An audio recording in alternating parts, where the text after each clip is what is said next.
합니다. 신약성경 히브리서 8장 6절부터 13절 말씀입니다. 히브리서 8장 6절부터 13절 말씀입니다. 신약성경 360페이지입니다. 히브리서 8장 6절부터 13절 말씀을 한 절씩 교독하겠습니다. 6절 말씀 제가 먼저 공독합니다. 그러나 이제 그는 더 아름다운 직분을 얻으셨으니 그는 더 좋은 약속으로 세우신 더 좋은 언약의 중보자시니라. 저 언약이 무모하였던 이것을 요구할 일이 없었으리라. 그들의 잘못을 지적하여 말씀하시되 주께서 이르시되 볼지어다 날이 이르리니 내가 이스라엘 집과 유다 집과 더불어 새 언약을 맺으리라. 또 주께서 이르시기를 이 언약은 내가 그들의 열조를 잡고 애굽 땅에서 인도하여 내가 말해 그들과 맺은 언약과 같이 아니하도다. 그들은 내 언약 안에 머물러 있지 아니하므로 내가 그들을 돌보지 아니하였노라. 또 주께서 이르시되 그날 후에 내가 이스라엘 집과 맺을 언약은 이것이니 내 법을 그들의 생각에 두고 그들의 마음에 이것을 기록하리라. 나는 그들에게 하나님이 되고 그들은 내게 백성이 되리라. 또 각각 자기 나라 사람과 각각 자기 형제를 가르쳐 이르기를 주를 알라 하지 아니할 것은 그들이 작은 자로부터 큰 자까지 다 나를 알미라. 내가 그들의 불의를 긍휼히 여기고 그들의 죄를 다시 기억하지 아니하리라 하셨느니라. 새 언약을 하셨으니 첫것은 알게 하시는 것이니 알고 구하는 것은 없어서 나는 것이니라. 아멘. 오늘은 죄사함과 교회라는 제목으로 말씀을 드리겠습니다. 여러분은 죄사함에 대하여 무엇을 믿고 있습니까? 자신의 죄에 대한 구체적인 자각도 없이 그저 교회를 오래 다니니까 내 죄가 모두 없어졌겠지 하는 생각을 하고 있습니까? 실로 신자의 영적 생활의 핵심이라고 부를 수 있는 것이 이 죄사함의 문제입니다. 신자의 삶 전체를 한마디로 정의하면 투쟁하는 삶입니다. 이것을 이때 이 투쟁한다고 이 싸운다고 하는 것은 죄와 싸운다는 뜻입니다. 그러므로 신자는 날마다 죄사함의 능력을 통해서만 사는 것입니다. 이것이 신자의 삶입니다.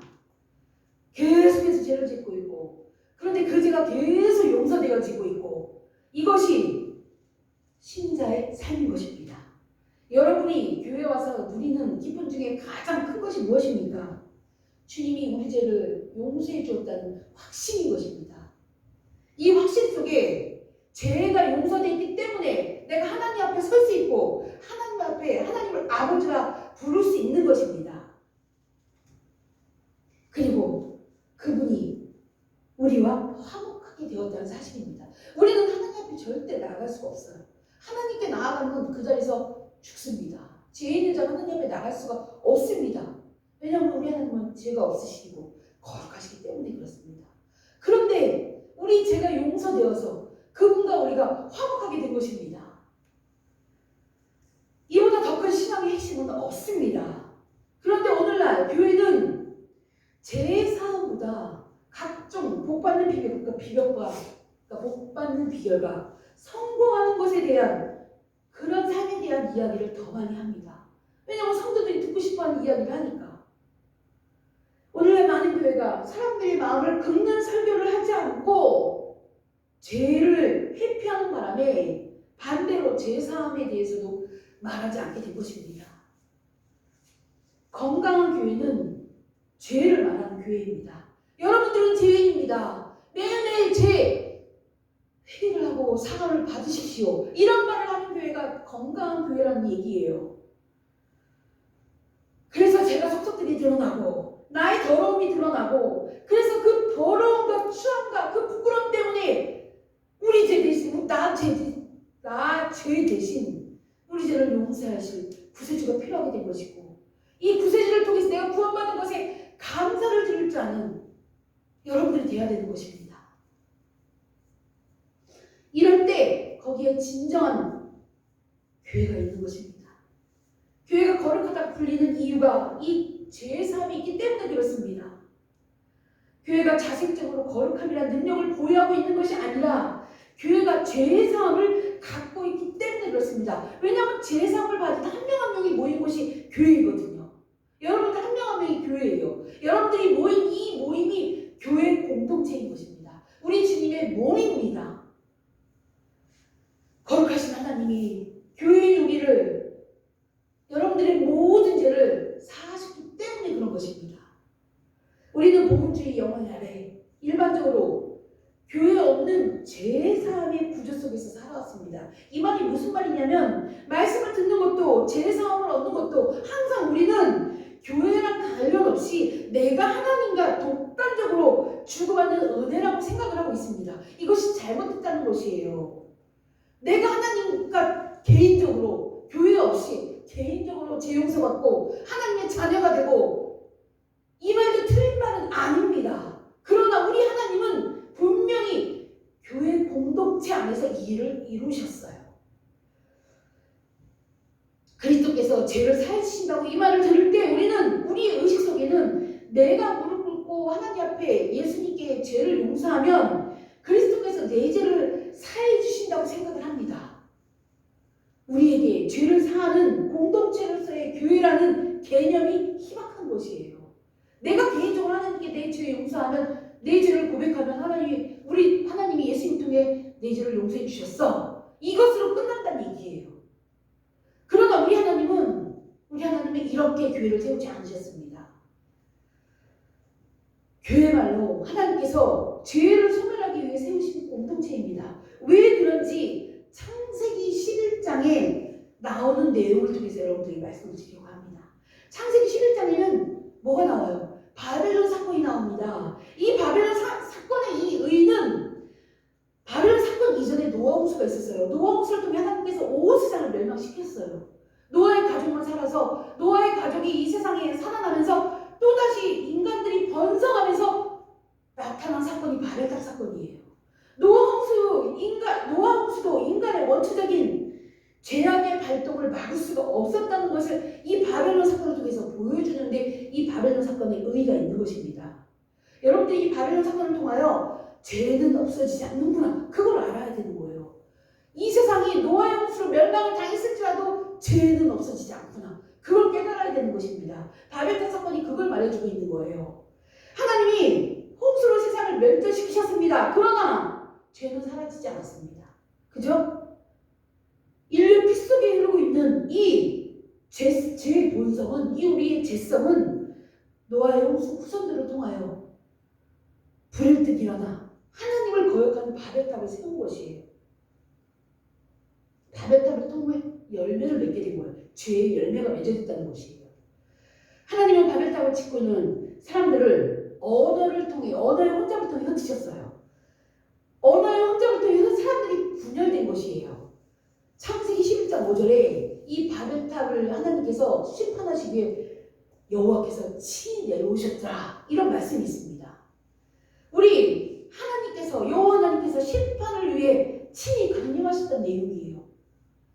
그리고 인간의 죄에 대한 이 열매로 쌓을 이 바벨탑을 통해 인간을 심판하셨어요. 언어를 흩으셔서 인간이 분열되게 만드셨습니다. 인간의 죄악에 대하여 징계하신 것이에요. 이 사건에서 중요한 사실은 바벨탑에 대한 심판조차도, 언어를 혼잡하게 하신 하나님의 징벌조차도 죄의 고리를 끊어버릴 수 없다는 사실입니다.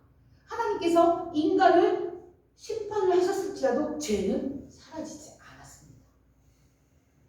그래서 창세기 12장에 하나님께서 우리를 향해 외치시는 메시지가 나옵니다. 창세기 12장에 누가 나와요? 아브라함이 나옵니다. 하나님은 창세기 12장에 세상 제국들에게 말합니다. 심판을 통하여 그 죄를 막는 능력은 알게 하셨습니다. 하지만 이 죄는 잠정적인 중단일 뿐, 죄에 대한 궁극적인 해결이 아닌 것을 말씀하시면서 그 해결책으로 아브라함을 등장시키십니다. 하나님께서 죄에 대한 궁극적인 해결은 죄에 대한 심판만으로는 불가능했던 것이에요. 죄에 대해 심판을 하지만 그 죄가 없어지지 대항해서 아브라함을 부르십니다. 즉 아브라함을 부르셨다는 이유가 뭐예요? 즉 죄를 소멸할 수 있는 공동체를 만드신 곳이에요. 믿음의 조상 아브라함을 세워서 교회 공동체를 만들어서 하나님께서 구원을 약속하신 거예요. 영원한 구원을. 죄는 소멸하지 않으십니다. 그러나 그 죄 가운데서 사는 인간에게 영원한 구원을 약속하신 거예요. 이게 아브라함을 통해서 세워진 교회 공동체의 시작인 것이에요. 세상에 대한 심판은 죄악을 억누를 수 있지만 소멸할 수는 없습니다. 그러므로 하나님은 유일하게 죄악을 소멸할 수 있는 공동체를 세상 가운데 부르신 것입니다. 그것이 바로 아브라함을 믿음의 조상으로 삼아 세워진 교회의 시작인 것입니다. 교회의 말로 죄를 소멸하지 못하는 바벨탑의 심판에 대한 하나님의 대답인 것이에요. 그리스도의 신비한 몸 안에서야 예수님의 신비한 몸 속에서 이 일이 시작이 된 거예요. 예수님의 몸 안에서 죄사함이 시작된 것입니다. 예수님의 몸 안에서 교회가 세워진 것이에요. 이 그리스도의 신비한 몸은 이 땅에 있는 교회입니다. 따라서 교회들은 그리스도의 신비한 몸의 성격인 거룩함을 그리스도 안에서 우리가 제사함을 받았다는 것을 유지하도록 신경 써야 하는 것입니다. 그리스도의 신비한 이 몸인 교회 안에서만 죄 용서가 있기 때문에 그렇습니다. 그러므로 그리스도의 신비한 몸인 교회 밖에서는 사죄도 없고 구원도 없습니다. 교회는 진정 그리스도의 신령한 몸의 일부인 성도들에게 사죄가 있음을 선언해야 하는 것입니다. 교회가 진정으로 사죄를 선언한다면 그것은 하나님이 죄 용서를 선언하시는 것과 같은 것이 되는 것입니다. 이런 뜻에서 예수님은 마태복음 16장 19절에 베드로에게 말씀하십니다. 내가 땅에서 무엇인지 풀면 하늘에서도 풀리리라. 이 말씀을 왜 베드로에게 주셨어요? 이 말씀이 그 뜻을 의미하는 것입니다. 교회 안에서 죄사함이 있다. 그 얘기를 하고 있는 것이에요. 주님께서 이렇게 교회에게 고귀한 사명과 직무를 맡기신 것입니다. 교회가 하나님을 대신해서 하나님의 사죄 선언을 하는 것이에요. 교회에 속하지 않고는 사죄란 없습니다. 교회는 자신이 그리스도의 신비한 몸이라는 그 사실 때문에 그리스도 안에 있는 성도들에게 사죄를 선포하는 것입니다. 이것이 무엇을 말하는 거예요? 이것이 믿지 않는 자들에게 우리가 가서 예수님을 믿으며 너의 모든 죄가 다 용서돼서 구원받아서 하나님 나라를 갈 수 있어. 하나님의 백성이 될 수 있어. 하나님의 자녀가 될 수 있어. 이 말한다는 것이 이것이 죄사함을 선포하는 것이에요. 결국 죄사함을 선포한다는 것은 복음 전파라는 것이에요. 여러분들이 이 사실을 우리가 알아야 돼요. 그래서 우리에게 주신 사명은 죄사함을 선포하는 거예요.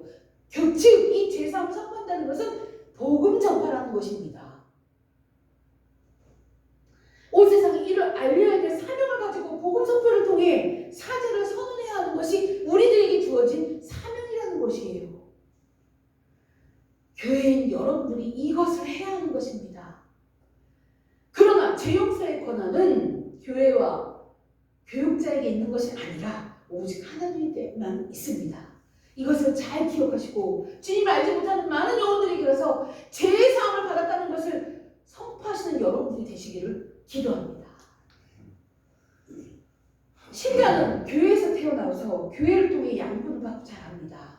이 말씀이 맞죠? 교회가 죄사함과 전혀 관계없이 된 현대의 풍토 속에서 우리는 바르게 알아 바른 신앙을 가지고 바른 교회를 세워야 하는 것입니다. 이제 죄사함에 대해서 우리가 무엇을 믿어야 하는지를 여러분들에게 말씀을 드리려고 합니다. 첫째로 우리가 죄사함에 관해 분명하고 확실하게 믿어야 하는 것은 하나님께서 우리의 죄를 더 이상 기억하지 않으신다는 것이에요. 하나님은 우리의 모든 죄를 용서하셨을 뿐만 아니라 우리의 죄된 본성도 기억하지 아니하시고 그에 대해서 정죄하거나 형벌이 없다는 뜻인 것입니다. 우리의 죄성까지도 하나님이 기억하지 않는데요. 그리고 우리가 죄를 짓고 있어도 우리가 회개만 하면 예수 그리스도 안에만 있으면 주님의 몸된 교회에 속해만 있으면 죄에 대한 대가도 지불하지 않는다는 얘기예요. 죄에 대한 심판도 하지 않겠다는 말씀인 것입니다. 다시 기억하지 아니할 거야. 내가 기억하지 않는데 왜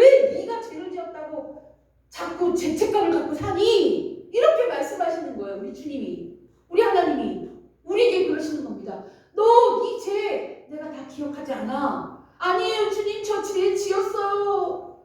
똑같은 죄 또 짓고 있어요. 용서해 주세요 주님. 알았어, 내가 기억하지 않아. 이렇게 하시는 거예요 우리 하나님이. 왜 그러냐면 거기 이유가 있죠. 우리 하나님이 죄에 대해 진노하셔야 되는데 진노하지 않으시고 우리의 죄를 다시 기억하지 않는다고 하시는 이유는 바로 우리 주님, 우리 주 예수 그리스도께서 하나님의 의를 만족시키셨기 때문에 그렇습니다. 하나님이 친히 인간의 몸을 입고 이 땅에 오셔서 인간의 죄 대신 십자가에서 대신 죽으셨기 때문에, 죄가 없는 그분의 피를 흘리셨기 때문에 그분의 피로 인해 인간들의 모든 죄를 기억하지 않으신다고 하시는 거예요. 이 얼마나 큰 은혜입니까? 이것이 하나님이 우리에게 주신 어마어마한 은혜인 것입니다.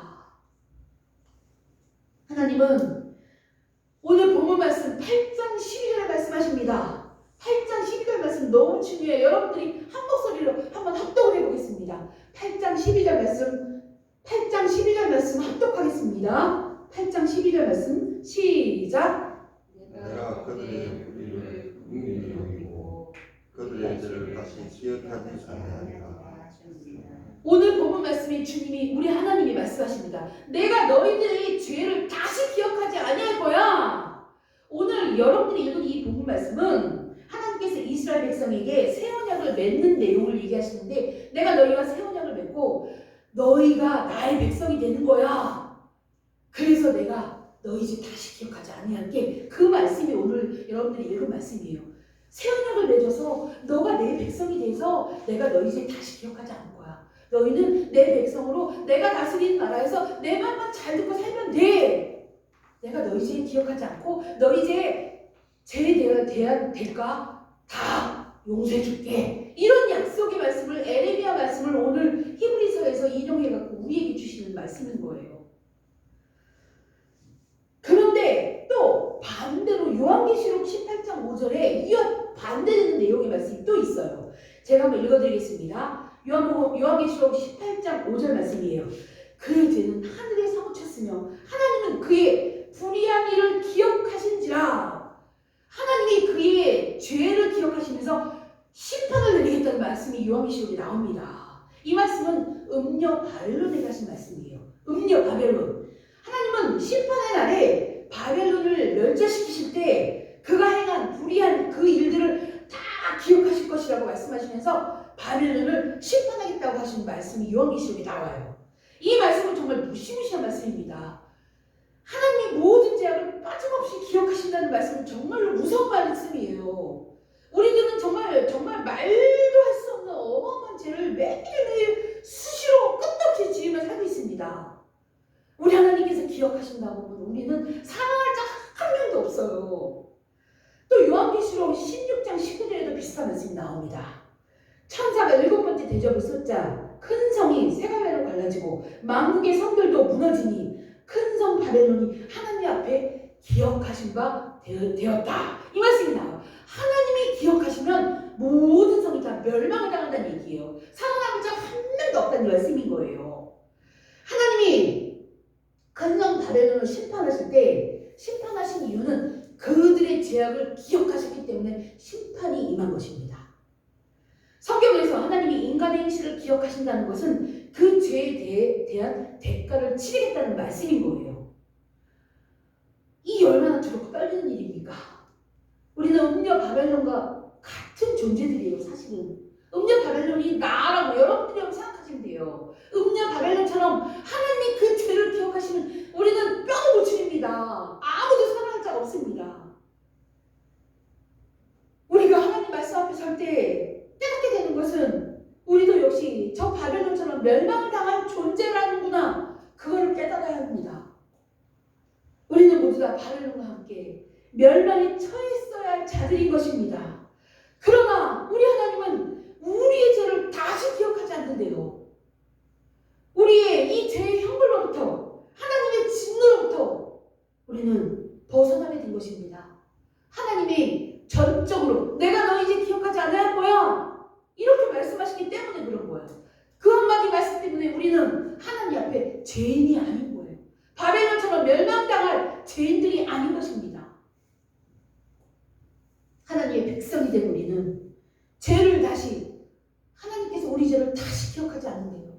이것이 큰 놀라운 은혜라는 것입니다. 이것이 하나님이 우리에게 베풀어 주신 은혜인 것입니다. 하지만 하나님은 우리의 죄를 기억하지 아니하실 뿐더러 하나님은 우리와 참된 화목을 이루셨어요. 그리고 우리를 백성 삼아 주시는 것뿐만이 아니라 자녀 삼아 주신대요. 자녀가 되는 권세를 주신대요. 이 얼마나 큰 은혜인지 여러분이 삶 속에서 누리며 살아야 돼요. 하나님의 자녀가 된 사람들은 어떤 삶을 살게 되는지 그거를 우리가 그리스도인으로서 삶 속에서 누리며 살아야 되는데 그 은혜를 누리지 못하고 살고 있습니다. 안타깝습니다. 이 모든 것이 우리 주 예수 그리스도께서 하나님의 의를, 공의를 만족시키셨기 때문에 가능한 일이 된 거예요. 그래서 우리는 예수님만 믿으면 되는 거예요. 예수님만 믿고 예수님이 머리 대신 이 교회 공동체, 예수님이 몸이 되기만 하면 우리는 죄사함을 얻고 우리의 죄를 다시 기억하지 않는다는 하나님의 그 음성을 들으며 하나님이 자녀가 되어 이 땅에서도 주님나라 가는 그날까지도 이 땅에서도 하나님의 자녀로서 엄청난 은혜를 누리며 살아갈 수 있는 것입니다. 하나님의 자녀가 된다는 것은 권세를 누리는 거예요.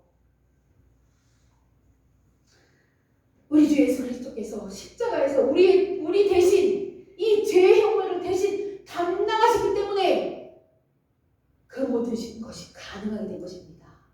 두 번째로 우리가 제3에 관해 믿어야 하는 것은 우리가 의의 옷을 입은 상태라는 것입니다. 첫 번째가 우리 죄를 다시 기억하지 않아서 우리의 죄성까지도 존재해 있습니다. 지금도 우리는 죄의 속성이 있어서 날마다 죄를 지어요. 그런데 우리 하나님이 다시 기억하지 않는데요. 그리고 우리에게 의의 옷을 입혀주신대요. 우리를 의인 삼아 주신대요. 얼마나 감사합니까? 죄를 다시 기억하지 않는다고 하시고 의인 삼아 주신다는 이 은혜가 얼마나 큰 은혜입니까? 예수 그리스도께서 우리에게 의의 옷을 입혀주셨기 때문에 우리는 하나님이 보시기에 의로운 자가 된 것입니다. 우리 스스로 때문에 의로운 자가 된 것이 아니라 우리는 여전히 더럽고 악하고 추하고 전적으로 부패한 그런 자들인 우리를 그리스도께서 자신의 옷자락으로 덮으시고 우리 죄 대신 죄의 대가로 죽으셨기 때문에 우리에게 의의 옷을 입혀주신 것입니다. 우리는 그리스도로 말미암아 죄에서 벗어났습니다. 죄는 여전히 우리를 몸서리치게 할 정도로 끔찍합니다. 그리고 우리는 육신의 삶을 살면서 여전히 죄의 유혹을 받으며 살고 있습니다. 그리할지라도 우리는 죄는 더 이상 우리의 것이 아닌 것이에요. 우리는 그리스도 것이 되었고 그리스도로 말미암아 의의 옷을 입었기 때문입니다. 하나님이 너희들 죄 내가 다시 기억하지 아니할게. 너희는 의인이야. 이렇게 인정해 주셨어요. 예수 그리스도 때문에. 성도 여러분, 하나님의 독생자 예수 그리스도를 우리에게 주셔서 우리의 죄를 가져가셨다는 것을 분명하게 믿는 여러분들이 되시길 기도합니다. 여러분들은 의의 옷을 입은 자들이에요. 하나님이 다시 죄를 기억하지 않으시는 그런 존재들이에요. 여러분들은 하나님의 자녀된 자로서 권세를 누리며 이 땅에서 사시는 자들이 되어야 합니다. 하나님이 우리 죄를 다시 기억하지 아니하시고 우리를 의인 삼아 주시고 자녀 삼아 주심을 믿는 여러분들이 되시기를 기도합니다. 아멘. 그리고 교회 안에 죄사함이 있다는 이 사실을 잘 기억하셔서 이 사실을 온 세상에 알리시는 내 뒷바닥의 성도들이 되시기를 축복합니다. 아멘. 기도하겠습니다. 아버지 하나님, 은혜를 감사합니다. 아버지 하나님, 교회 안에, 교회 공동체 안에 죄사함이 있다는 것을 믿고 이 사실을 세상에 널리 알리는 내 뒷바닥의 성도들이 되게 하여 주시옵소서. 아버지 하나님, 우리는 예수 그리스도 때문에 예수 그리스도가 우리 죄를 대신해서 십자가에서 죽으셨기 때문에 그 사실을 믿기만 하면